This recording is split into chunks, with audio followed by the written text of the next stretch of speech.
Hello and welcome to the Dance of the Soul. Regan Forston and I are here to support you going through life, and we have this wonderful guest. And he is an author and a one who has walked many lives in his lifetime, doing the work of spiritual work of doing what we want. And Arthur Yavelberg is here to support this conversation. So welcome to the Dance of the Soul.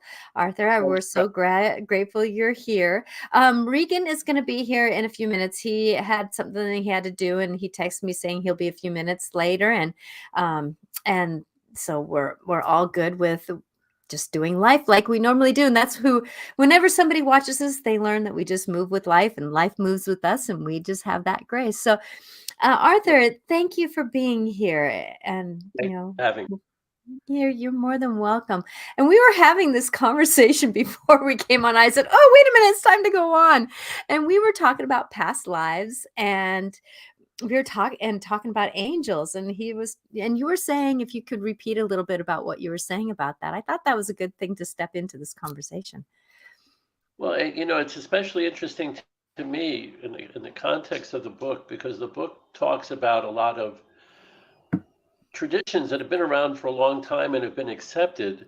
And yet, when people say things and categorize them as New Age, there's like a dismissive quality to it sometimes.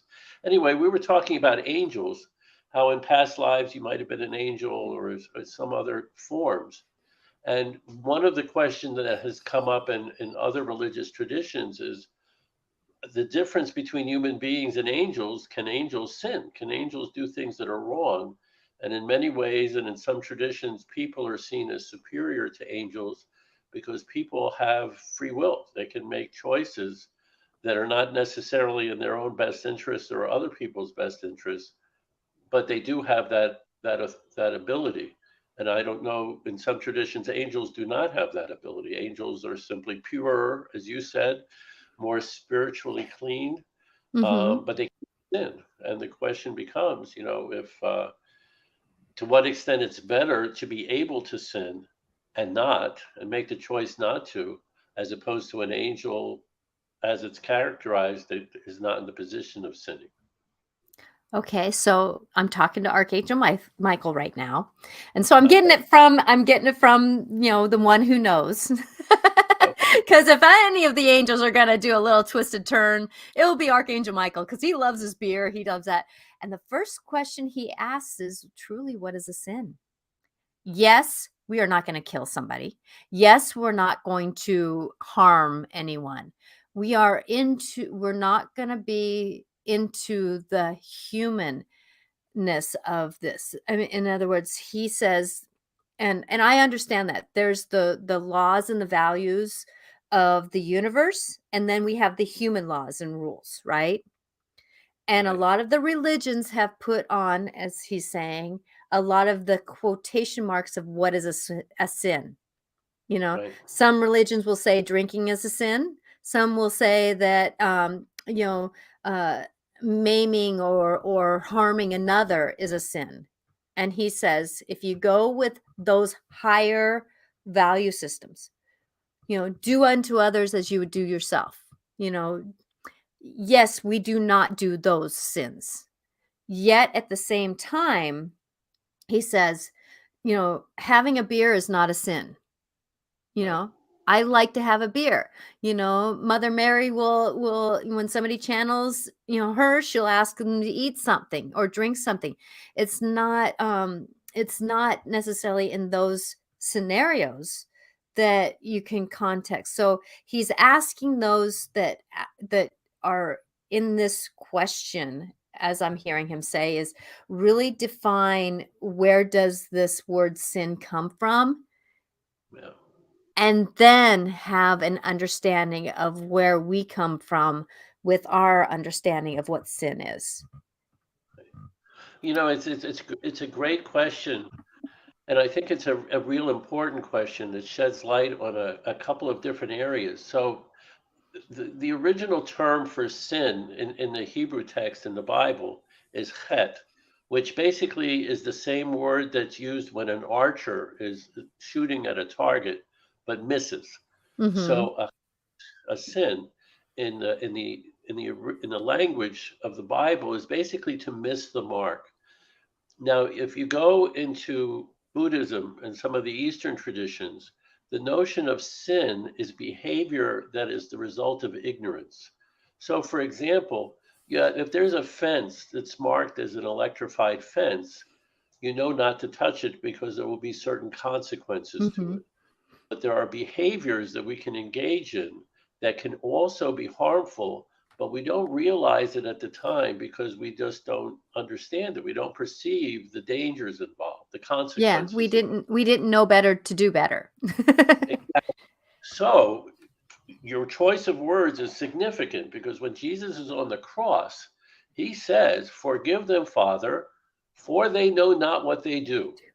In other words, they're the people around him who have betrayed him and the authorities who are having him crucified did not have a good perspective as what the reality was. And that's why they were engaging in this kind of behavior. Mm-hmm. The Buddha will say exactly the same thing. The term Buddha means to the awakened one. In other words, before enlightenment, the Buddha and everybody else is asleep in the sense of being ignorant, not seeing what's going on. And therefore they make mistakes. They miss the mark, to use the language of the Hebrew text.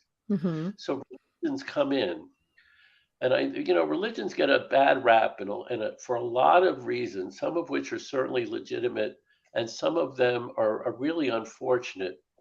Um, there's a wonderful passage. I refer to it in the book, in the Brothers Karamazov, where Jesus actually comes back to life. He comes back. It's time for the second coming, and the bishop in Spain throws him in the dungeon. He recognizes him. This isn't out of ignorance. He recognizes him, and the bishop basically says to Jesus, "Look, the kind of spiritual freedom that you are advocating, people can't handle. People need to be fed, and people need to feel safe."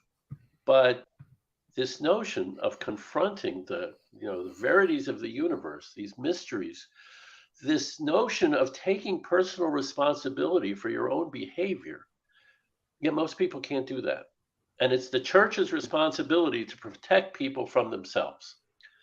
So he throws Jesus into the dungeon and does not allow this second coming. So religion can serve a lot of purposes, but many of these rules that you're talking about, can't have a beer, right? Mm-hmm. Can't do X, Y, and Z that seem very, minuscule and picayune and all these kinds of things. These are control mechanisms. These Yes. are ways of getting people to follow the dictates of the religious authorities. In Jesus's time, it was the Pharisees, and the Buddha's time, it was the Hindus. Um, there are always these authorities who are trying to intimidate people and keep them from experiencing their own freedom and taking responsibilities for themselves. And I got to tell you, there are a lot of people who don't want to take responsibility for their behavior. That's why they follow all kinds of cult leaders or all kinds of they want to know, they want somebody to tell them you're doing the right thing. And all you have to do to get to heaven is do what I tell you. Mm-hmm. Assuring to a lot of people, but it's very inauthentic.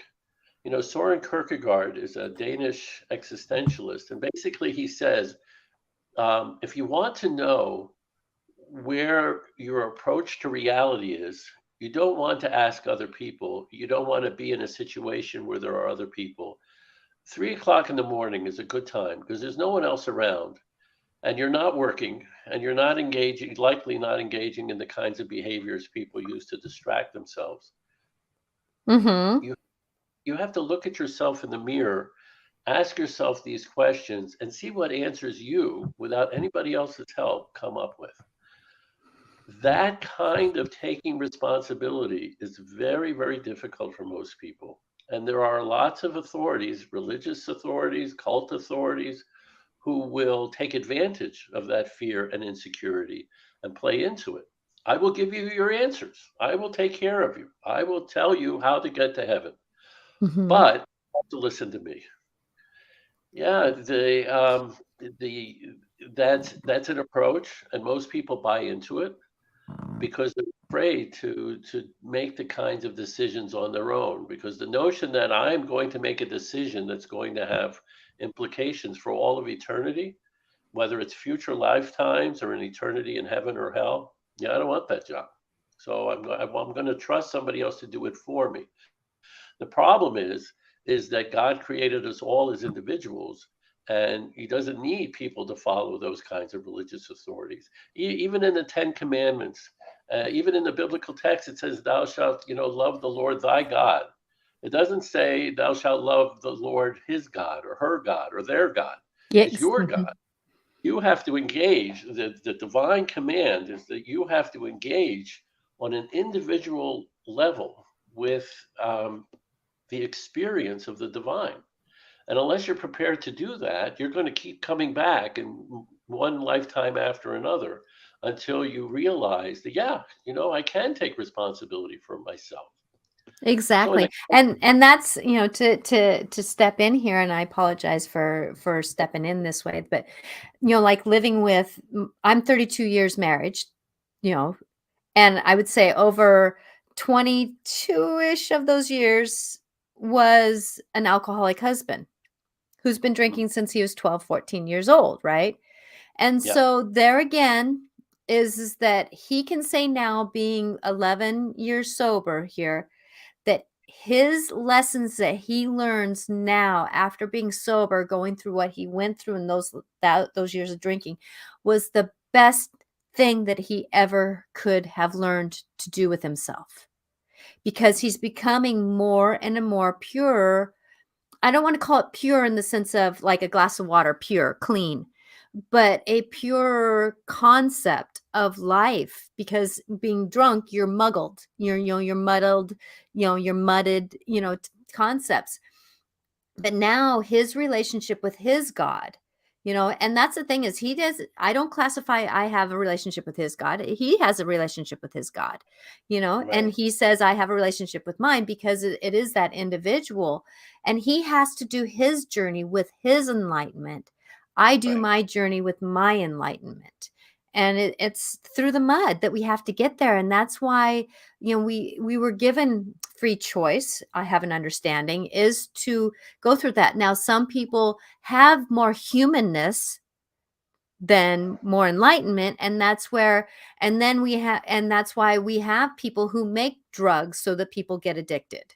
You know, that's why we have people who, are millionaires trying to get to be more billionaires of billionairishness, and so we have that. And so it's like that tug and pull of, and I wouldn't call it devil work, or it's humanness, it's just pure humanness. And sometimes there's darkness in humanness, as my understanding. And this is a short version of a long, big conversation we could have,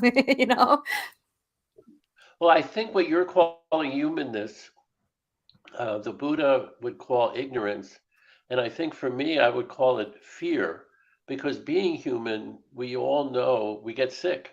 Hmm. The big story of the Buddha's life, Siddhartha, before he became enlightened, was that he didn't know about things like death or illness.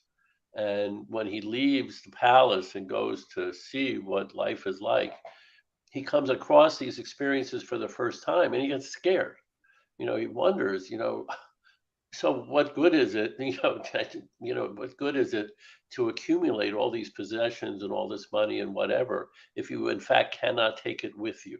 Hmm. The people surround themselves with all kinds of things. People will have book collections, or they'll have coin collections, or they'll be workaholics. They'll do any number of things to give them some sense of security. But the reality is, none of those things is going to provide the kind of security people want and need. What will provide the kind of security people want and need is, what goes by the term enlightenment. In other words, an understanding and a perception of what the universe really is and what it is we're talking about. So to you asked in the context of the book does not. I'm not a preacher. I'm not one of these people. you see what you get. I don't have these fancy robes, and I don't have a big pulpit, and I don't have an exotic accent, and I certainly don't have a lot of degrees after my name. So I share the questions that I've come across and the kinds of answers I've come across and developed, but I make no claim that these are somehow ultimate answers for everybody. They're the ones Mhm. I've come across, and I encourage people to broach the same types of questions and come up with their own answers and see if by communicating with one another we can help each other along these paths. I mean, people are social animals, so you can do that. When the Buddha says, "Be ye lamps unto yourselves," what he's saying is, my truth might not be your truth. You know, you Mhm. see Exactly. what you see in your own way. There's a wonderful story, in Hebrew it's called a midrash. There's a wonderful story about Zusia. Zusia is this poor guy. He's had an ordinary life and all these kinds of things, but he's about to die, and he's scared. And his friends come up to him and say, "Why are you scared? You've been a good guy. You haven't, killed anybody or anything like that." And he answers, he goes, "You know what? I've lived an ordinary life. I haven't done anything special. Look at somebody like Moses. Moses did this and that. He saved the Israelites. He did, got the Ten Commandments. He got all this stuff. What have I done? I haven't done anything." One of his students tells him, "Look, God already made Moses. He doesn't need Moses. God created you, Zusia, to be Zusia. So when you go to heaven, God's not going to ask you, why were you not Moses? He's going to ask you, to what extent were you Zusia? To what extent were you authentic to your own life and the reason why God created you?" Well, I think we all need to understand that. So to get back to your question about sin, the notion of sin means different things depending on the context. If some authority is telling you, "Don't do this because this is a sin," what they're really saying is, "You have to listen to me, and here's an example where I'm going to exert my power over you, Mhm. and you can prove your allegiance to me by listening to me." That's one context, and that's useless. In fact, it's counterproductive. On the Mhm. other hand, if you engage in behaviors that, instead of leading you to a greater appreciation of who you are and what your talents are, if you engage in those kinds of behaviors, they're all sins. I mean, this notion, I mean, it's almost silly. This notion that the devil is somehow going to be so easily recognized, with this red suit and a pitchfork and the horns and all Exactly. that. I mean, that's just nonsense. But if it's seen as a metaphor, what we need to be really careful of are those potential distractions that will keep us from realizing who we are. So, for example, a beer. You mentioned a beer. Is it a sin to drink a beer? Well, in some religious traditions, it is, because you're not allowed to have anything to do with alcohol. And other religious traditions, it isn't, because they don't care. In fact, they use alcohol as part of their rituals and this kind Mhm. of Their stuff. ceremony, yes. But the honest answer is, with all of these things, it depends. Why are you drinking the beer? If you are drinking the beer in order to get drunk so you don't have to think about your life problems, then it's a sin. On the other hand, if you're drinking a beer because you like to taste the beer and you're having a good time with some friends, that's fine. So there is no absolute in terms There of isn't. this. All depends on the context. And Taoism, in the West depends on its whole language and way of looking at things. It comes to Aristotle. So what does Aristotle teach? Things are themselves. A is A and B is B, and A does not equal B. So a pencil is a pencil, um, and it doesn't matter if a pencil's in a classroom or it's in a desk or wherever it is. A pencil's a pencil. And in Taoism, it's all about context. A pencil is a pencil only if you write with it. A pencil can be a weapon if you stab somebody in the eye with it. A pencil can be a bookmark if you put it in a book to mark where your pages are. In other words, a pencil is not a pencil irrespective of its environment. A pencil is a pencil depending on how it's used. Well, the same is true of sin. The same behavior can be a sin or not, depending on what the motivation of the behavior is. There's a great Buddhist story of these two Buddhist monks who are walking along. They come to a river, and there's this beautiful woman waiting to cross the river. She can't cross the river. So one of the monks offers to help. He picks her up, walks, carries her across the river, puts her down, and the two monks keep going. Some miles later, one monk goes to the other one. I can't believe you touched that woman. Don't you know in our sect, you're not allowed to touch women? And the other monk says to him, are you still carrying around that woman? I put her down by the river. In other words, one who had not even touched the woman was still thinking and obsessed with this experience with this woman, whereas the first monk picked her up, she needed to be carried across the river. He picked her up, carried her, and then let it go. So was touching the woman a sin? In the one case, it was a sin because it was an obsession. In the other case, it wasn't a sin because he was simply doing what needed to be done. The irony is, who's the sinner? The one who didn't touch the woman, because his whole mindset was focused on something that was indifferent to what the situation demanded. Jesus says exactly the same thing in the New Testament. It's not what people do, it's what's in their hearts when they do it. It's not Exactly. in your mouth, it's what comes out of your mouth when you talk. It's not, if you follow these rituals in public so that people think you're pious, it's what's in your heart when you do it. So sin, just like pencils and everything else, get their definition and their marching orders depending on the context and what's in the heart of the people who are engaging in the behavior.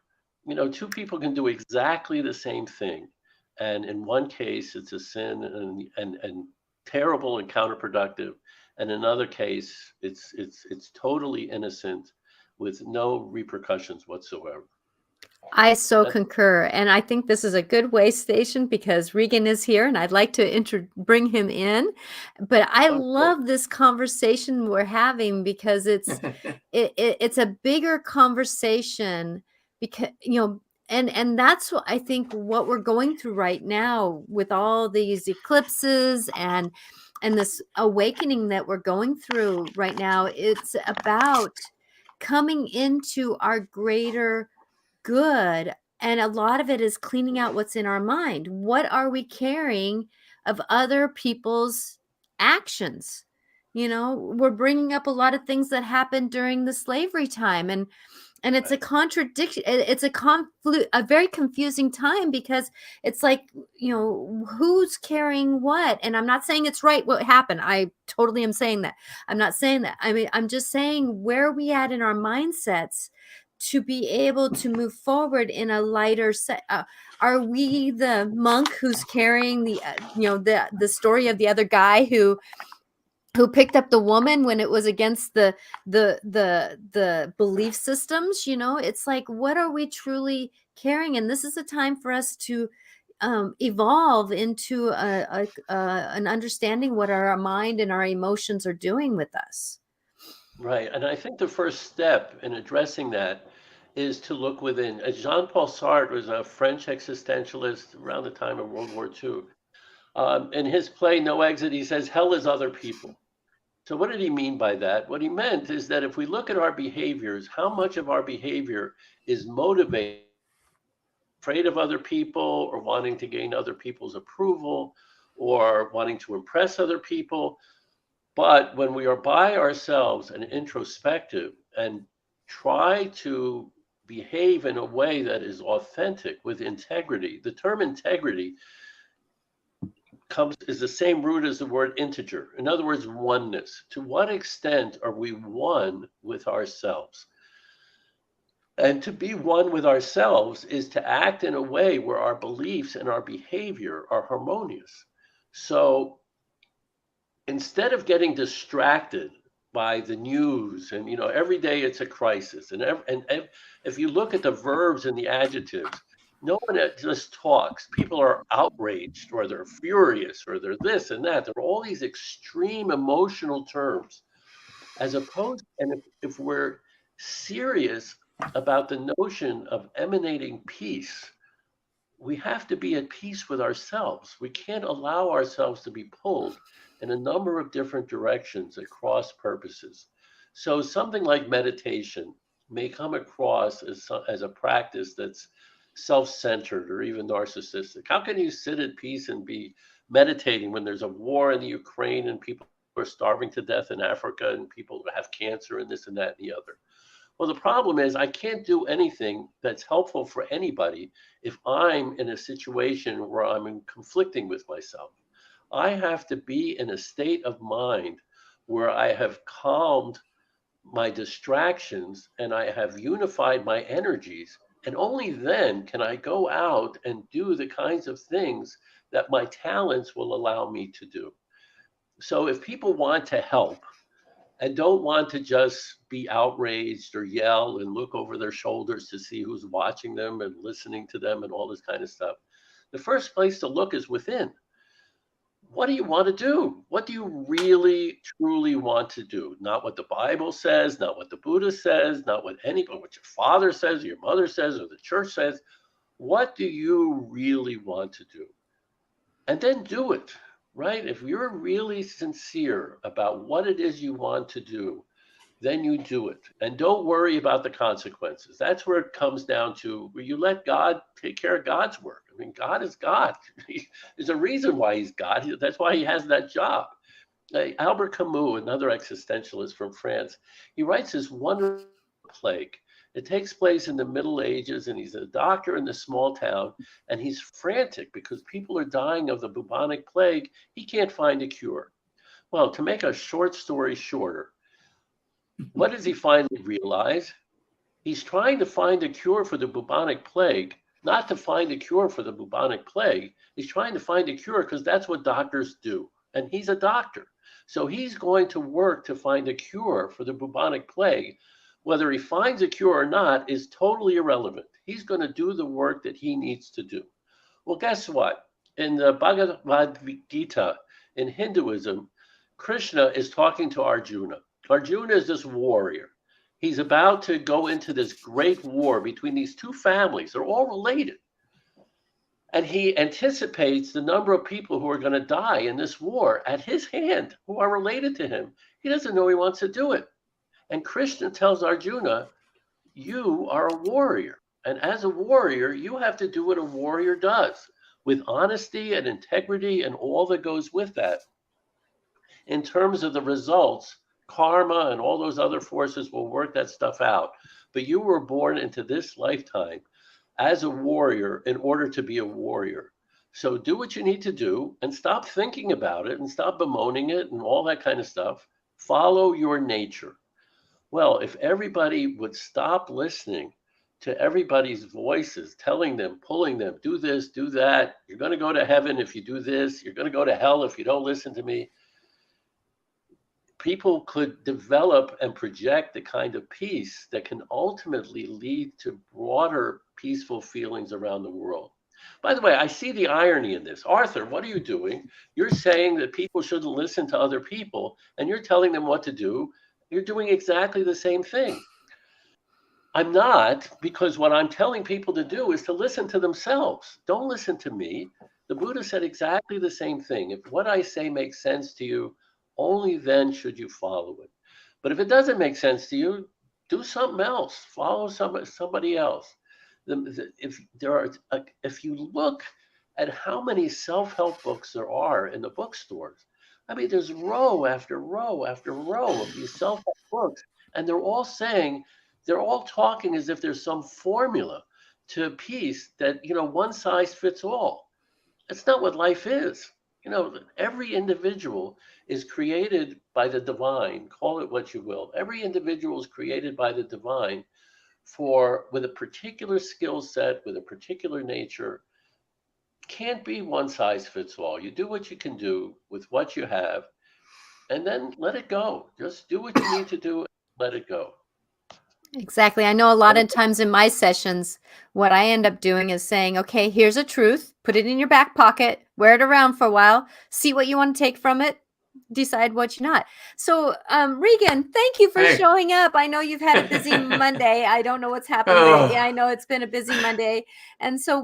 welcome. Thank you. Thank This is you. Arthur, and Arthur, this is Hey, Regan. Arthur.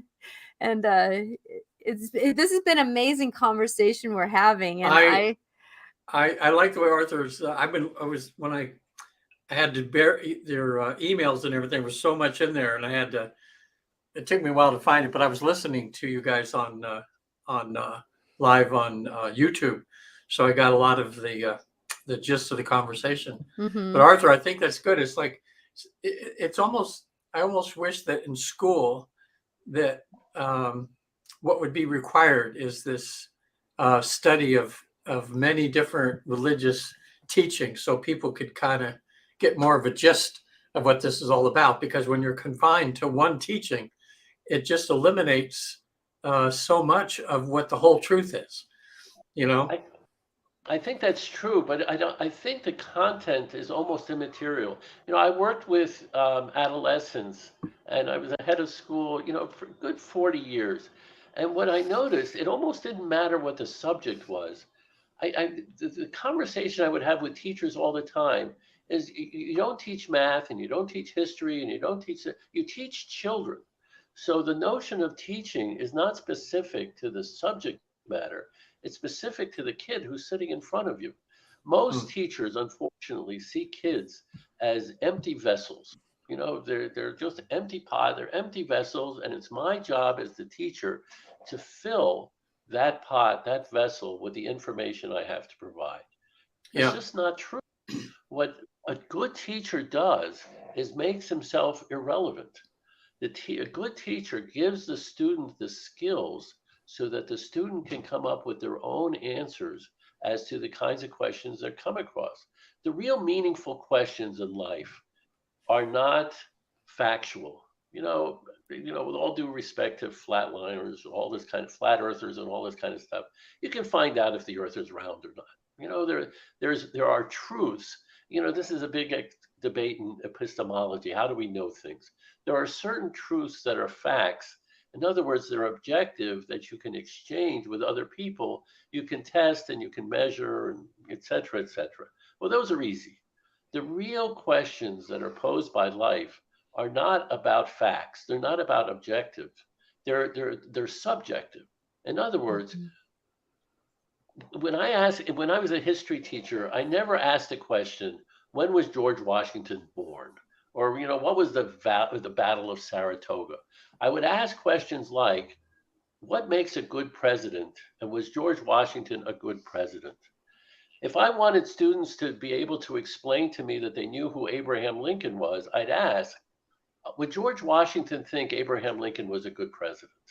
In other words, the kinds of things that are valuable, the skills that are valuable that everybody says they want, but don't really, has to do with critical thinking skills. When someone is at a job or you're doing a podcast and you're trying to decide which guests to have on your program or how to run the budget and what your priorities should be. These aren't factual questions. These are subjective questions. You have to Mhm. look at your audience, you have to look at your resources and make value judgments as to how to proceed. Well, the way schools can do that is by putting students in the position of having practice to make those kinds of decisions. But most people don't really want that. What they want schools to do is like an assembly line. And if you think about how schools operate, for the most part, they are assembly lines. You go in, you show up at X amount of time, and you spend this much time doing this and that much time doing that.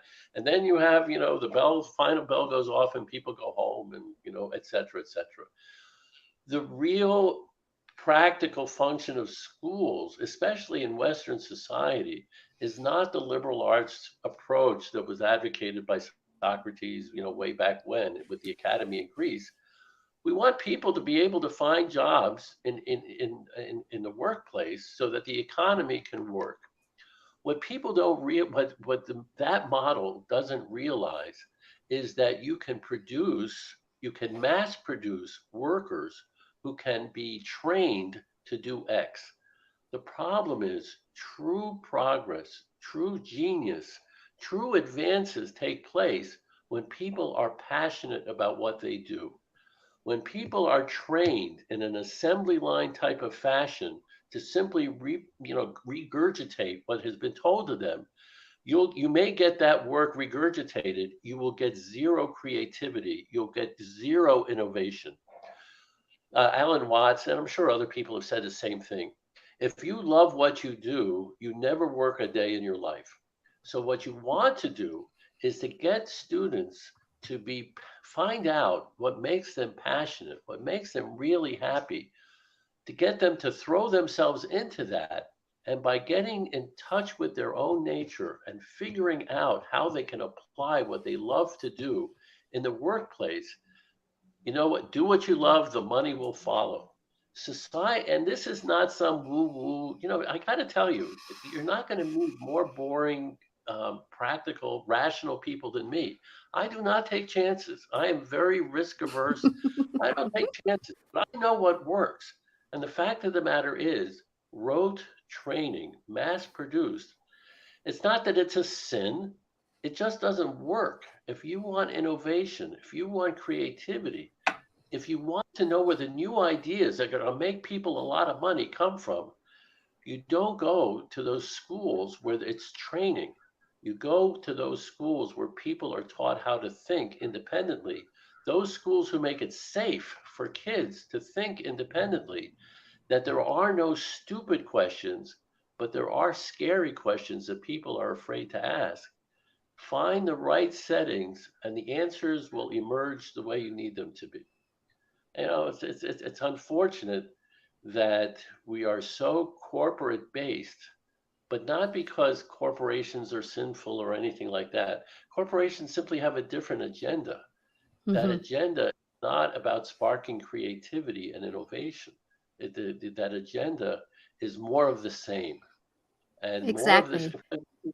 more of the same it has not solved the questions that we have today, because if they did, we wouldn't have those questions today.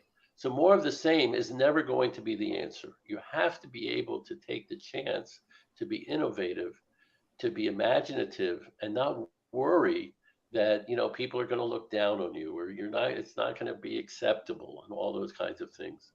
You I know. talked about church. Sorry. Yeah. I But I actually work fortunate. in an elementary school. And Ah, so with me, it's like I can see where like the 5th and 6th graders, if they brought in like construction people and showed them exactly why we use fractions, you know we would get more inspiration of understanding the fractions. If we brought in, let's say, scientists, we understand what liters are compared to gallons. And it's like it's all those different things that we haven't brought in examples of what life can be, to bring in that inspiration of things to do. And it's not necessarily that we always have to do something, but we have different things to do. And I always say, it's like we have different students that have buckets. There's different buckets that our knowledge falls into. Some people have bigger holes, so those we have to keep dumping information in so that they can hopefully in a year fill in a bucket, let's say. right. Like with me, dyslexia, they could have taught me the same thing for 5 years and I wouldn't get it except for on the 5th year. So I mean, it's that they needed to fill in a bucket, but I've always had the understanding that I'm a seed planter. I plant seeds, I plant ideas, I plant knowledge, and it's up to them, future life. It's up to other people to till the dirt, to till the knowledge. I've had students who come back to me and said, Mrs. Venter, you told me something. I had a hood on and you told me to take it off before I went into school. And they said, they didn't understand. I didn't understand. I said, well, you know what? There's rules I don't always agree with, but I still need to follow them because it helps the greater good to happen. I met him at a pizza place. He says, Mrs. Venter, you were there. And it took me about 5 years to figure out that was a true statement. If I work with the rules for my greater good, then I end up going places. But if I fight the rules, then I don't go places. And it was, so I'm a seed planner. And Regan, what do you think about this? It's like, Well, yeah, I I was thinking back when Arthur was talking about um, all the different religions and everything. And one thing I like about what we've found in our research through the Newton Institute is we've had 70,000 people now spend a few hours in the afterlife and come back. Um, Everybody's question, because my clients, they prepare a list of questions that they want to ask if they go to like heaven or the afterlife. And over there, there's a council shows up for everybody. It's usually very unique. We always, as researchers, we'll say, well, like this last week, a client of mine, she said, her guide took her to the council. So now she's at the council. And first thing we do is say, well, tell me, are you inside or outside? What's it like? And usually it reminds me like Greek temples or something. There's usually seems to be like marble and whatever. And the council was sitting like in a straight across table. She was standing just in front of them, like in the middle. And then I'd say, okay, how many, count from left to right, how many elders you have? She had 5. There was 4 that looked, I said, are they male or female? She said, well, they're kind of androgynous, but seem a little more male-ish. And then the 5th one was more of like a hologram, and it was a female form of a guide or an elder. And one of the questions that she asked was, what's I'm here I am in heaven now. Tell me, what's the one religion? Which one should I follow? Because that's the one I want to follow. And in a sense, they said, oh, pick one if you want one. In other words, just like you were saying, Arthur, it's like up to each individual to discover for themselves what they need to kind of fill their cup up, and it may be being a Christian in this life, or maybe a Muslim, because in this lifetime, that's what depending on what their mission is and what they hope to learn and everything.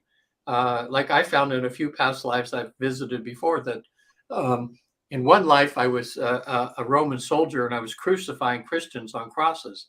In another lifetime I was a monk and I got martyred. I remember getting arrows in my chest for trying to out the Catholic Church for the corruption that was going on. So they didn't want me around, it's like, and so it seems like what we're finding out in this research is that everybody needs to discover what their mission is and then find the right tools and the right teachings and things for them to get where they for what their mission is. So that gave me a lot of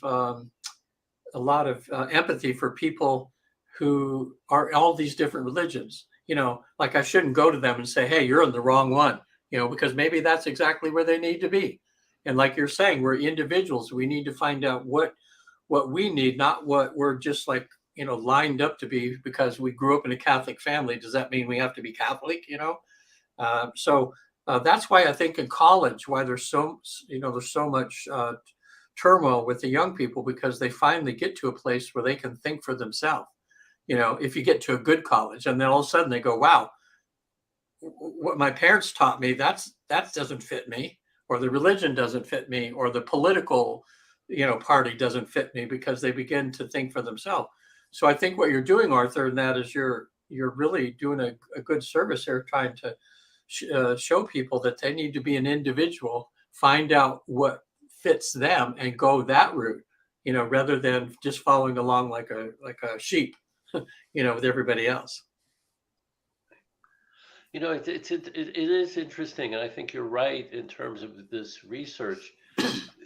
This monotheistic approach is difficult because it suggests that there's only one right approach, and the reality is that every situation and every context is different. So you have to find the one that fits. But to get back to Natasha, your idea about rules. This is not, no one is advocating, and I'm certainly not advocating this business of, well, you do what you want and everything will be fine. It's not, because discipline, I used to tell teachers all the time, nothing happens without discipline, nothing happens without structure, because it's the structure and the discipline that gives you the setting in which you can learn what it is you need to learn. So, for example, to pick a silly example, traffic lights. It's a rule that green it means go and red means stop. But it's a what's called a convention. It's not an absolute. The fact of the matter is, it could be red means go. It might make more sense for red to mean go. Red is the color of fire and that kind of thing. And maybe something like blue should be stop because it's a more calming picture, etc. But it doesn't matter what the color is. But the principle that we have to have a way of structuring traffic in such a way that people don't drive into each other and kill each other. The principle is the absolute. And so people who want to be able to do whatever they want, well, I want to be able to drive wherever I want. I don't want to have to pay attention to streetlights and things like that. They die, right? And a society that is built on a lack of discipline and structure falls apart because it's just chaotic. But people need to understand that it's not just if the light is green because that's the way God said it should be, and everybody has to do it. And if you think it has, if you don't understand that it has to be green, well, you're just going to be sinning and go to hell. People do need to understand that proper rules, helpful rules, constructive rules have a purpose. They have an understanding. You know, this business of telling kids, you know, you do it because I say so. It's not only wrong, but it foments resistance because if you know, you probably remember yourself when you were adolescents and things like that. You simply tell adolescents, do this because I said so. Their immediate reaction is, well, you're not the boss of me. But if you can help kids understand the nature of rules, that the fact of the matter is good rules are essential for kids to be able to do what they want to do, well, you've won the battle. I mean, you know, you tell a kid, you have to wear a batting helmet because I told you to. He'll say, yeah, you're not the boss of me. But you explain to a kid, you have to wear a batting helmet because if you get hit in the head with a baseball, it's going to knock you out. You're not going to be able to play the game you want to play. That makes sense to him. You know, he can understand. It's a cause and effect. We have to bring cause and effect back into life. You know, you don't run a red light because it's green the other way and you don't want to get hit. It's not because it's, you know, and then you get the cops who tell you there's rules that to make sure that you understand that we don't want you to get hurt, you know? Well, yeah, you know, that's another thing. Arthur, is I remember growing up Catholic, which was a good foundation for me. So I have nothing against being Catholic, but I could have had so much more appreciation for being Catholic if they would explain to me what these rituals meant. You know, instead of why are we like it's a Station of the Cross? You know, why do they have incense and they're doing this? You know, why do we, instead of just go to confession and tell them all the bad things you did, if to tell you know, what the purpose was behind it, you know, so that you would have someone to talk to and somebody that could advise you on being better. And because of that, then you have a happier life, you know, instead of you got to go because if you don't, you're going to die, you know, and you have this sin on your thing, you're going to go to hell. If you have this, you're going to go to purgatory. I mean, that's all. It was like, you know, we just didn't know like what any of the rituals that they had meant, you know. So I think if they would have explained that, if they had explained it, yeah, they would be more likely to develop more committed Catholics. Instead, right. Then the rituals would mean something, you know, and you'd realize because they can relate to it, as opposed to this is all about fear and punishment and all this kind of thing. Well, the faster I can get out of church and be on my own, the better. You know, it's just again, it's not a sin or not sin. It's counterproductive. Yeah, I remember what didn't make any sense to me in Catholicism, you know, drinking isn't necessarily bad. I mean, I remember my dad having a few beers at Oktoberfest when they'd have it at the thing.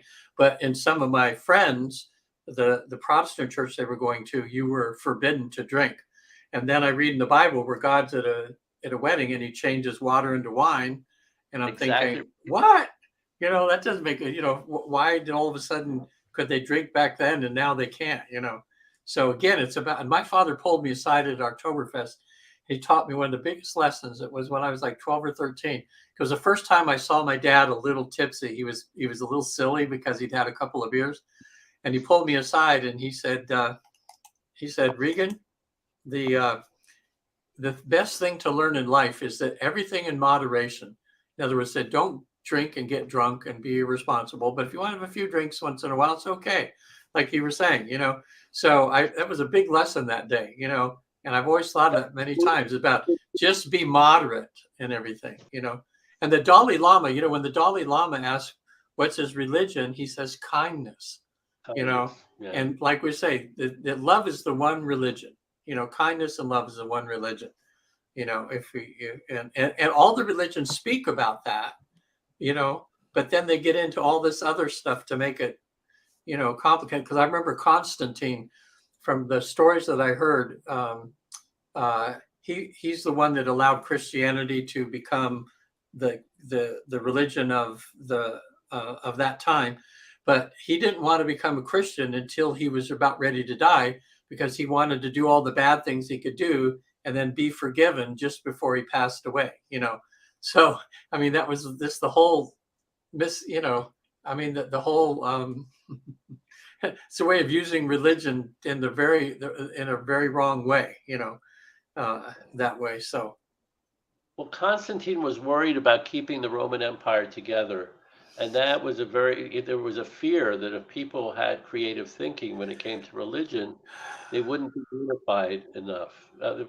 In France, you had the same thing when the Catholic Church was all powerful in France. There was the same concern. So when Napoleon came to power, he didn't care what religion people were. He did care about whether people were loyal to France.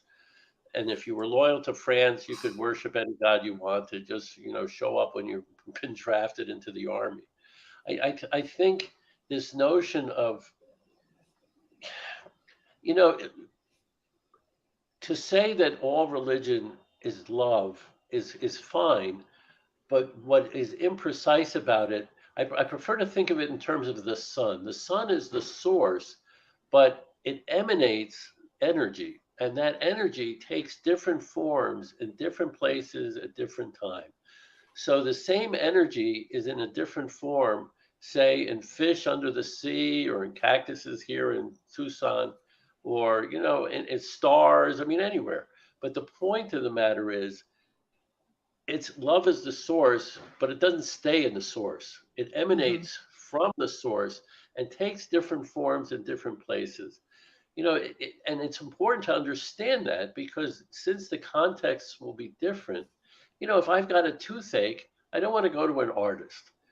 And if I want to appreciate, Van Gogh and things like that, honestly, I don't go to a dentist. I go to people who can help me. Now, it's not that, Van Gogh is right and some dentist is wrong, or that the dentist is right or Van Gogh is wrong. It depends on what you want. It depends on what you need. It depends what the circumstances demand. I don't know that we're prepared. You see, even in the West, you hear talk like, democracy is some kind of an absolute virtue. And I would say in class, when we talk about political science, how many of you, when you are sick and you go to the doctor, what do? Do you really ask the doctor for his opinion and then go to the waiting room and ask all the other patients, this is what the doctor says, let's have a vote and see whether I should take this medicine or not? Depending on what the nature of the problem is, sometimes democracy makes sense and sometimes it doesn't. This notion that everything has to be the same all the time, every place, in every situation, it's just not what life is. Alan Watts says he flies over the United States he used to fly over the United States all the time. He could tell where nature was and he could tell where people were. Why? You fly over nature, everything's curves and irregular and unbalanced and this and that. It all weaves back and forth. You fly over civilization, quote unquote, it's all straight lines. You have whether it's farmland and it's all in rows, or cities where you have streets and things like that. The source of life in nature is not one size fits all. But if you look, Anybody who goes anywhere in the country, you can go to a mall in Boston, you can go to a mall here in Tucson, you can go to a mall anywhere. They're all the same. You could be anywhere. The idea of that there are distinctions between different cities and different ways of shopping and different recipes and all that, yeah, everything's become standardized, and that's not healthy. It isn't. No, it's not. And that's what I'm afraid that school is, in my observation, presenting, Right.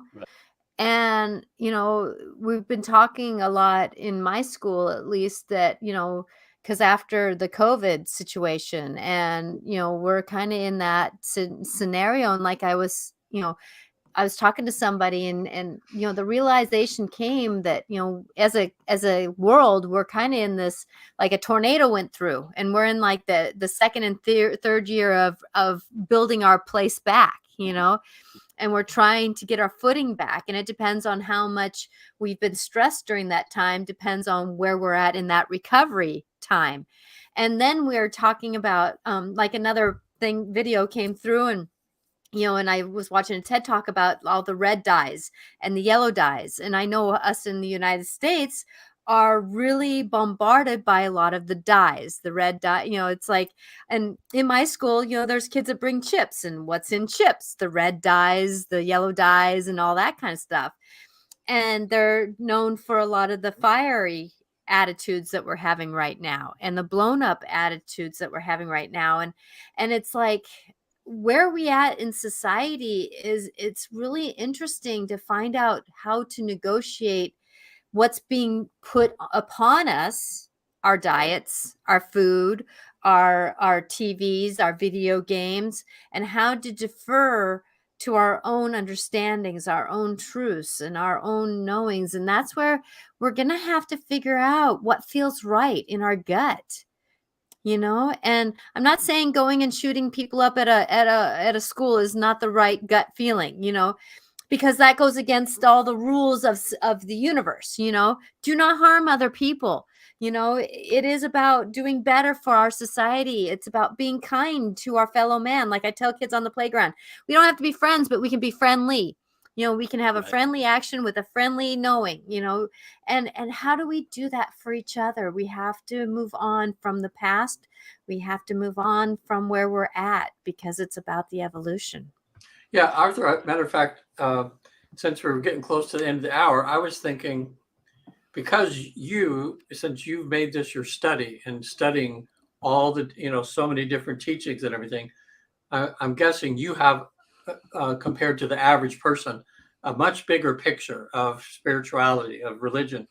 So if you were giving a talk and somebody asked you, okay, with all these different paths and everything you've studied, which one do you think has more pieces to the puzzle than anybody else?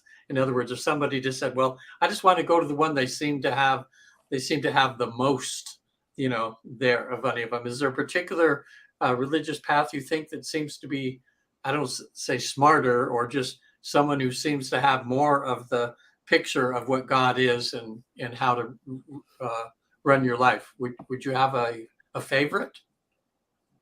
Not only do I not have a favorite, and if you look through the book, see I pick and choose from a bunch of different religious traditions. But I would say that people are somebody asked that question, and it's certainly understandable.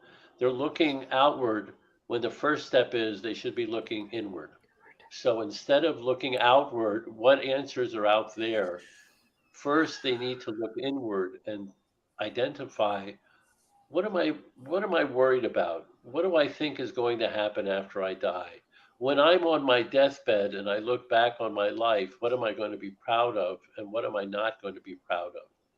Once people are introspective and they look at their lives and look at their own priorities, then they can look out at these different religious traditions and then pick and choose what makes sense to them. And what they will find is that this religious tradition has this answer that makes sense to me. That religious tradition has a different answer. I don't like that, but they have something else that makes me feel better. Labels are very dangerous. When Mhm. God, when Moses asked God for God's name, God doesn't answer. He says, "Ehyeh asher ehyeh," I will be who I will be. That's not a name. But people are so desperate for names, they took the acronym, the Yud He Vav He, and turned it into it became anglicized into Jehovah. So all of a sudden, this name emerges, and the whole point of the name was that it wasn't a name. Well, it's the same thing with religions. If I identify myself as Jew or Christian or Hindu or whatever it is, I am Yeah, forcing myself into a box of all these different characteristics. that makes All I sense. am is Arthur, and everybody has a responsibility to be authentically who they are. If they're going to squeeze themselves in some box, Hmm. possibly reconcile that box with what their own nature is. Well, you know what's interesting, Arthur? When my clients are on the other side and they're in this heavenly world, and they ask the beings over there where God is, they, Uh, in a sense, they kind of go like, like it's so greater that he's not like a person or somebody can go up and say hi to. But they say they just feel the presence at a deeper Mhm. level than they do down here. But that God is just that great that even in this heavenly world, he's beyond that even, you know. So Well, again, look at the analogy of sunlight, right? yeah, Where in the world, where is the right sunlight? Is it in the plants on someone's lawn, or is it the right sunlight in fish under the sea, or is it the right light at the Antarctic? So, no, I mean, it's all light, but it's yeah, perceived differently. And that's yeah. that's Good what way. people Good. have. That's a good analogy. Yeah. So Veronica says she really loved the show tonight. She's so Oh, thanks, grateful. Veronica. Good. Yeah, it's amazing. We had another comment here about 8 billion human beings, 8 billion worlds, one Right. God. And True. that's the thing is that, I got this image one time. Yeah, How many people are in this world? That's how many beliefs, emotions, and understandings that we have, you know. And then that's how many understandings of the beloved or the greater or the light or whatever you want to call this being that people want to believe in, that's greater than us. But we are that too. We were taken off of that, Right. so Has a teaching to the effect of anybody who commits murder, it's as if they've destroyed an entire universe. It sounds ridiculous, but if you think about it, since everybody has a unique perspective on the universe, everybody lives in a different universe. So if you hmm, destroy an individual by eliminating their life, you've destroyed their perception of the universe, and you've really mhm. effectively destroyed a whole universe. It's true. hmm. Exactly. I think that's a perfect place to leave this. So Arthur, thank you so much for being here. How can people Thank you. get your information? How can they reach you if you want to do that? I don't know if there was an email in that the bio that you sent me, but I'm It's a how true to example. And my name is, on the screen and all that. So there's a website, arthuryavelberg.com. If you go to Barnes and Noble or Amazon.com and you just enter my last name, the book will show up. Theology for the Rest of Us. I have an email address, yavelberg@outlook.com. One of the nicest results of this whole business of the book has been the number of people with whom I've had the opportunity to talk and exchange ideas. There's a Facebook group page, a Theology for the Rest of Us. People post things. We bounce ideas off of each other and things like that. I have to tell That's a you, great title. That's a great title. yeah, because it's not for people who have already had mystical experiences and know for certainty what God is all about. Hmm. It's not for academics who have their own ideas as to what God is all about. It's about those of us who are searching, who are not so sure, but would like to be able to help each other along the way. And I got to tell you, as a Catholic, will appreciate this. I think that's how the Holy Spirit works. The Holy Spirit brings people together Mhm. or with vibrations, common auras and things like that. That's how people come together. It's not an Hmm. accident. Lying is a sin, not because it's immoral. When we pretend and we lie, we fool those people who could be kindred spirits into thinking we're somebody else. But if we're authentic, authentic, if we don't lie, it's not that that's such a big deal morally, but if we present ourselves as we are, people can recognize us and interact with us in an honest, open way and really help each other. One of the worst things that can happen if you lie on your resume is get the job.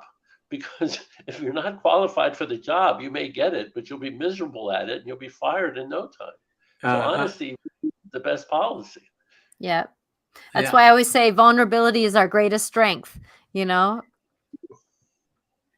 Yeah, I like Arthur. I mean, everything you said when you're talking there, you put it very. I like the way you put things. Is that it just seems like when you think about it, it's common sense. It just go, yeah. Why do we? It's just like seems like nowadays common sense just gets thrown out the window, because of people's biases and Right. they want they don't want to disturb what they believe, somehow that they don't want to go beyond that. And that does a lot of harm. That's where all the religious wars came in, because everybody wanted everybody to think just like them. Right. So I'm watching online right now. It's a very interesting. I can't wait to see where it goes. It's something new on Netflix, and it's called The Silo, and the silo, SILO, and people live in a silo. It goes like 170 levels down, and it's been they have this thing where they celebrate every year, and it's to celebrate when they say 150 years ago people tried to break out of the silo and the rebellion was squashed. But all of they talk about the people that rebellion erased all the history of the world and everything. So the people living in the silo only know what they know from being in this silo. But there's some people there that are the free thinkers, and they try to squash them, because they want everybody has to follow along. Everybody has to do exactly as the elders or whatever they're on top say. But there's a few people that if you say the words, I want to leave the silo, and you say those words, there's no going back. They put you in a little spacesuit. Everybody gets and watches on the big screen as they go out, and they watch them, which looks like they die because they've told them that outside the silo, you're going to die. There's nothing there. But somebody found an old hard drive that they were, from hundreds of years ago, and they were able to break into it, and it shows the outside with birds and everything like this. So there's some people there that just know that they're being lied to. They become free thinkers. And it's just so it's got like a 96% rating or something on Rotten Tomatoes, because it really makes you think, and it just shows society, Yeah. And just what you're talking about, Arthur, that we're all so programmed, we always have to follow along. And I think that's why anytime we see a movie with the free thinker, we love those movies, because we kind of wished we could be that way, that we could be out, look outside the box, that we could be an individual and not to be a group, But afraid, it's interesting. Richard Bach has a beautiful, beautiful line. What the caterpillar calls a disaster, the butterfly calls birth. Yeah. So we're afraid of losing the security of our present situation, and we don't realize that if we're not prepared to take the risk, we're not ever going to become the people we could be. Yeah. It's unfortunate, but that's the nature of fear. And when my clients are on the other side, that what we're getting from their interaction with the souls that are above us, in a sense, or more evolved, and they say that fear is the number one thing that's holding us back from our evolvement. They say work on your fears. The only thing we have to fear is fear itself. I made that up myself. Just So Arthur, you're in Tucson, are you? I am. Yes. I just was in Tucson for the first time in my life 1 month ago on my birthday, and we stayed at a resort about 10 miles from downtown, up in the mountains. There's a couple of real nice golf courses there at a Marriott, and was it a Marriott or I think it was the Marriott or something there. I didn't think I'd like Tucson at all, but I loved it. It was just a place. It's beautiful. In fact, people who are not from Arizona, before I came to Tucson, I thought Tucson, Phoenix, what's the difference? They're both in Arizona. It's a huge difference. It's a like big. See, I pictured it to be like a little Phoenix, but it wasn't. It was its own thing. No, We went to the biosphere out there, which was very interesting. Yeah, it's fascinating. Not only in terms of what they did in terms of the science, but also in terms of what the people who went on that program learned about themselves. It was very, very interesting. Sociological as well as scientific. People look it up. If you took it, they're on Biosphere 2 now, which is not like Biosphere 1. But Biosphere 1, like 16 people or 15 people decided to go into this environment and not leave for years, where they were trying to be self-sustainable.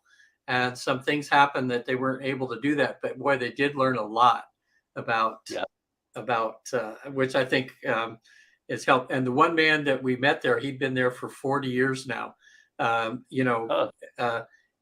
overlooking the place. And he had some stories, about human nature and and that, so anyway, it's a little just side thing there. But I'd go back to Tucson again, but Phoenix, don't need to go there. Phoenix, you wouldn't even know you were in the desert. I mean, there are most of Phoenix, you can't even see the mountains. You wouldn't know where you were. Yeah. Well, next time you're in Tucson, let me know. We'll have a beer. Oh, I'd like that. Maybe when it's 120 degrees out, and gotta have a cold beer. That's the only thing that was bad. I was there in a good time. It was just as all the blooms were coming out in the cactus and the desert was actually very beautiful. Yeah, actually, it's not a desert. It's called the Sonoran Desert, but really, technically it's a wilderness because there's a lot of flowers and a lot of vegetation and all this kind of stuff. Yeah. People hear desert, they think the Sahara. It's not the Sahara. Yeah, I had in this process that I do with people, the Life Between Life process, when they meet their guide or their angel that's there. One of the first things we ask is if they can go to a place of rejuvenation.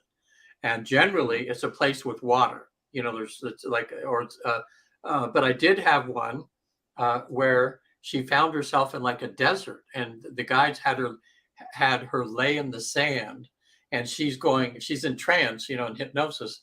And she's there though. And she's going, oh, I just feel the sand all over my back. And so we asked the guide, what's this doing? She was saying, well, the sand acts as a filter. And her laying in the sand, she was feeling the sand was kind of going through her body in a sense, pulling out all the negativity and all the pain and that. So it ended up being a good thing, but it was an interesting thing, just lying in the sand, I have to, just so you know, the Hebrew word for wilderness or desert is midbar, and the Hebrew word for speaking is medaber. It's the same root consonants and things like that. So you have all of these spiritual revelations taking place in the desert and in the Hebrew and in Arabic as well. What's really happening is it takes the desert, midbar, to speak to you, medaber, spiritually. Why? Because when we're in our cities and our towns with our computers and all this kind of stuff, we're surrounded by so much man-made things, we lose sight of the spiritual in that whole realm. But out in the desert, you're forced to come in contact with the real, natural processes of reality. And the language reflects that. Bar medaber. It's fascinating. Language is unbelievable too. It's amazing what kind of insight you get just by studying the language people use to reflect their terms. Yeah. That's Arthur. I wish I had your wisdom there, all your knowledge. I did comparative religions for a while, but I skimmed through everything just to get a gist of everything. But I never what happened to me there. Here we go. My computer keeps going out on me. Anyway, but yeah, I wish I'd studied more in depth. But for me, at least I got a wide range of got the gist of most of the different religions. Yeah, everything you did brought you to where you are today. What happened before is only relevant if it helps you decide where to go tomorrow. Yeah. Don't dwell on what you could have done. You dwell on what you can do now. Yeah. The reason why in a car, the windshield in the front is so much bigger than the rear view mirror. You look in the past, but just a little bit. The windshield in the front is what counts. Wow. I love you have great analogies there. Those are great. Thanks, Arthur. Well, thank you, Arthur, for being here. This has been a tremendous, amazing conversation. And there's been many times where I wish I would have read more, or been able to read more, and get some more knowledge. But my brain just doesn't want to do it. Every time I pick up a book, I almost want to put it down because my knowings want to come out more. So I appreciate you having the word knowledge and the book knowledge for a lot of the things that the world really needs right now, because we're in this crossroads. So thank you for having this book. It sounds like a very interesting book. I'm tempted to try to read it. So I do. I think your book is a great bridge for people to connect with their spirituality, because they get rid of all the clutter.